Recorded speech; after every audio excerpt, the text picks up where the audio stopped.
கற்றது உலகளவாகவும் கல்லாதது கைமண்ணளவாகவும் இருக்கட்டும். Hello everyone, எல்லாரும் எப்படி இருக்கீங்க? நல்லா இருக்கீங்களா? இந்த வீடியோல உங்ககிட்ட பேச டாபிக் என்ன அப்படின்னு பாத்தீங்கன்னா, சூர்யா சென் அப்படிங்கிற ஒரு முக்கியமான ஃப்ரீடம் ஃபைட்டரை பத்தி தான் இந்த வீடியோல உங்ககிட்ட பேச போறேன். எந்த நாட்டோட ஃப்ரீடம் ஃபைட்டர் அப்படின்னு கேட்டா, இந்திய நாட்டோட freedom fighter, but is from Bangladesh. ஓகேங்களா? என்ன கௌதம சொல்ற பங்களாதேஷ்ன்ற இந்தியா ஃப்ரீடம் ஃபைட்டர்னா எனக்கு கன்ஃபியூஸா இருக்கு அப்படின்னு கேட்டீங்கன்னா, முன்னாடி இண்டிபெண்டன்ஸ்க்கு முன்னாடிலாம் பார்த்தீங்கன்னா நம்ம இந்தியா, பாகிஸ்தான், பங்களாதேஷ் எல்லாமே வந்து ஒரே கண்ட்ரியா இருந்த ஒரு பிளேஸ் தான். ஸோ அந்த டைம்ல சிட்டகாங் அப்படிங்கிற ஒரு பர்டிகுலர் ஏரியால தான் வந்து அது வந்து பங்களாதேஷ்ல இப்போ இருக்கு அந்த ஏரியா. ஓகேங்களா? ஸோ அங்கே தான் சூர்யா சென் அப்படிங்கிற ஒரு 1894 பிறக்கிறாரு. ஓகேங்களா? ஸோ 1894 மார்ச்ல அவர் வந்து பிறகுறாரு. ரொம்ப ரொம்ப முக்கியமான 2 விஷயங்களுக்கு அவர் வந்து ரிமெம்பர் பண்றாங்க. ஒன்று, ஒரு மிகப்பெரிய ரெவல்யூஷன், ஒரு மிகப்பெரிய ஒரு 2 பிரிட்டிஷோடைய ஆர்மி ஃபோர்ஸ் உடைய ஹப் இருக்கும்ல, அது அப்படியே வந்து டிஸ்கனெக்ட் வெளியே ஃபுல்லாக டிஸ்கனெக்ட் பண்ணிட்டு அப்படியே சீஸ்ஃபயர் பண்ணி லாக் பண்ணாங்க. ஸோ அந்த ஒரு இன்சிடென்ட். அதுக்கு அடுத்து இன்னொன்று என்ன அப்படின்னு பார்த்தீங்கன்னா, அவருடைய டெத் நோட். ஸோ ரெண்டுமே வந்து மிகப்பெரிய இன்ஸ்பைரிங் விஷயம். இன்னைக்கு நான் இதை தான் உங்ககிட்ட பேசணும் அப்படின்னு நினச்சேன். என்ன கௌதம் அப்படின்னு கேட்டிங்கன்னா, சூர்யா சென் அப்படிங்கிற ஒருத்தர் 1894 பிறக்கிறார். 1894 பிறந்து பேசிக்காக அந்த டைம்ல இந்தியா பிரிட்டிஷ் ஃப்ரீடம் ஃபைட் அப்படிங்கிறது போயிட்டு இருக்க ஒரு டைம். ஸோ 1930 ஓகேங்களா? ஸோ கிட்டத்தட்ட ஒரு 36 வயசு அவருக்கு. ஸோ அந்த டைம்ல பிரிட்டிஷ் வந்து தீவிரமாக ஆக்குபை பண்ணியிருக்காங்க, இந்தியா ஃபுல் கண்ட்ரோலில் இருக்காங்க. ஸோ அந்த டைம்ல இல்லை இந்தியா எங்களுக்கு தான் வேணும், the dream India, dream mission gold in இந்தியாவோட ஃப்ரீடம் அப்படின்ற ஒரு விஷயத்தை வந்து முன்னெடுத்து நாங்கள் இந்தியாவை எப்படின்னா கேப்சர் பண்ணோம்னா, சிட்டகாங் அப்படிங்கிற ஏரியாவில் பிரிட்டிஷோடைய 2 மிலிட்ரி ஃபோர்ஸோட ஹப் மாதிரி. ஸோ அங்கே தான் வந்து கன்ஸ்லாம் இருக்கும், ஒரு பக்கம் வந்து ஆயுத படைகள்லாம் அங்கே தான் இருக்கும். ஸோ அந்த மாதிரி வந்து 2 இடம் சிட்டகாங்கில் இருக்குது. அந்த 2 இடத்த நம்ம வந்து சீஸ் பண்ணணும், 2 இடத்த நம்ம வந்து ஃபுல்லாக ஆக்குபை பண்ணணும் அப்படின்ட்டு சூர்யா சென் வந்து பிளான் பண்ணுறாரு. அவரோட சேர்ந்து ரெவல்யூஷனரிஸ் கிட்டத்தட்ட ஒரு 60 பேர்கிட்ட இன்வால்வ் ஆகுறாங்க.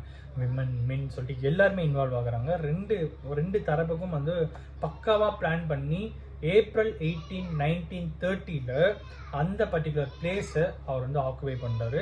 பட் அது ரொம்ப நேரத்துக்கு நிலைச்சி வைக்க முடியல. ஸோ அதுக்கு அடுத்து அவங்களுடைய ஃபோர்ஸ் நிறைய வந்ததுனால அங்கேருந்து தப்பிச்சு போகிறாரு. ஸோ அப்போ வந்து வாண்டட் கிரிமினலாக வந்து சூர்யா சென் அப்படிங்கிறவரை பிரிட்டிஷ் நாட்டு தளபதிகள்லேருந்து, போலீஸ் டிபார்ட்மெண்ட்லேருந்து, மிலிட்ரிலேருந்து எல்லாமே தேட ஆரம்பிக்கிறாங்க.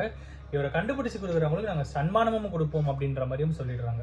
ஸோ ஒரு பக்கம் வந்து ஒரு வீட்டிலேருந்து வீடு, இன்னொரு வீடுலேருந்து வீடுன்னு சொல்லிட்டு மாறி மாறி மாறி மாறி வந்து போயிட்டே இருக்காரு. இவர் வந்து நான் சுதந்திர போராட்ட வீரர் அப்படிங்கிறதுனால மக்கள் கிட்ட ஆதரவு அதிகமாக இருக்குது. ஸோ ஒரு வீட்டிலேருந்து ஒரு வீடு அப்படின்னு மாறி மாறி போயிட்டே இருக்காரு. பட் அன்ஃபார்ச்சுனேட்லி அவர் கூட இருந்த ஒரு நபருடைய போட்டு கொடுத்து, பிரிட்டிஷ் கவர்மெண்ட்டை போட்டு கொடுத்து, அதன் மூலியமாக சூர்யா சென்னை அரெஸ்ட் பண்ணுறாங்க. அரெஸ்ட் பண்ணி கொஞ்சம் டார்ச்சர் இல்லை, பயங்கரமான டார்ச்சர். உயிரோடு இருக்கும்போதே பல்லு உடைக்கிறது, கை நகத்தை வெட்டி எடுக்கிறது, கையை பண்ணுறதுன்னு சொல்லிட்டு ஏகப்பட்ட டார்ச்சர் அவர் வந்து பண்ணியிருக்காங்க. ஸோ அவரோட லாஸ்ட் மினிட் டெத் நோட்டில் அவர் சொன்ன விஷயம் என்ன தெரியுங்களா?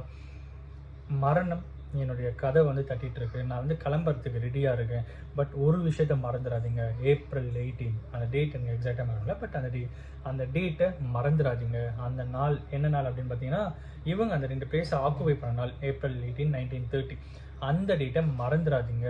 இன்னமும் நம்ம வந்து போராட்டம், சுதந்திரம், நம்மளுடைய ட்ரீம், நம்மளுடைய விஷன், நம்மளோட மிஷன் எல்லாமே வந்து இந்திய நாட்டுக்கு சுதந்திரத்தை வாங்கி தந்தே ஆகணும் அப்படிங்கிறது தான். அதை நோக்கி போவோம் அப்படிங்கிற ஒரு மிகப்பெரிய ஒரு பாசிட்டிவ் டெத் நோட்டை அவரோட லாஸ்ட் மினிட்ல எழுதிக்கிறாரு. மறந்துடாதீங்க. அந்த டைம்ல பல்லு ஒரு பக்கம் உடைக்கப்பட்டு, புடுங்கப்பட்டு, அடிச்சு டார்ச்சர் பண்ணி, துன்புறுத்தி, கிட்டத்தட்ட சாகிற நிலைமையில அவர் வந்து சொன்ன விஷயம், இந்திய சுதந்திரத்துக்காக நம்ம போராடுவோம், அந்த நாளை மறந்துடாதீங்க அப்படின்னு சொல்லி இந்த நாட்டிலேருந்து தவறுறாரு. ஸோ அதுக்கப்புறம் தான் இண்டிபெண்டன்ஸ் கிடைக்குது. அப்புறம் இந்தியா பாகிஸ்தான் ஸ்பிட் ஆகுறாங்க, பாகிஸ்தான்லேருந்து பங்களாதேஷ் அதுக்கப்புறம் ஸ்பிட் ஆகுறாங்க. இந்தியாவும் பங்களாதேஷுமே ஸ்பிட் ஆச்சுன்னு கேட்டிங்கன்னா கிடையாது. பங்களாதேஷ்க்கு எந்த நாட்டிலேருந்து இண்டிபெண்டன்ஸ் வந்ததுன்னா இந்தியாவிலேருந்து, பாகிஸ்தான்லேருந்து தான். ஸோ ஃபர்ஸ்ட் பாகிஸ்தான், பங்களாதேஷ் ஒரே கண்ட்ரி தான். இந்தியாவிலேருந்து எப்படி பாகிஸ்தான் போங்களோ அங்கேருந்து தான் பங்களாதேஷ் வந்து ஸ்பிட் அப் ஆகி போனாங்க. ஸோ இதுதான் ஹிஸ்ட்ரி.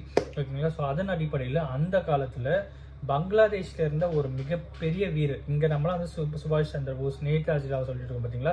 ஸோ இந்த மாதிரி அங்கே அந்த காலத்தில் தான் மிகப்பெரிய ஹீரோ தான் வந்து சூர்யா சென் அப்படிங்கிற ஒருத்தர். அவரை பற்றி உங்ககிட்ட பேசணும் அப்படின்னு எனக்கு வந்து தோணுச்சு. அந்த மாதிரி சில பர்சன்ஸுமே வந்து இந்திய போராட்டத்துக்காக அந்த அளவுக்கு உயிரை கொடுத்துருக்காங்க அப்படிங்கிறது வந்து ரொம்ப ரொம்ப இன்ஸ்பைரிங்கான ஒரு விஷயம். ஸோ இன்னைக்கு இதை தான் உங்ககிட்ட ஷேர் பண்ணணும் அப்படின்னு நினச்சேன். இந்த வீடியோ நான் ஒருத்தருக்கு நாலேஜ் இருக்குன்னு சொல்லி நான் நம்புகிறேன். Thank you so much.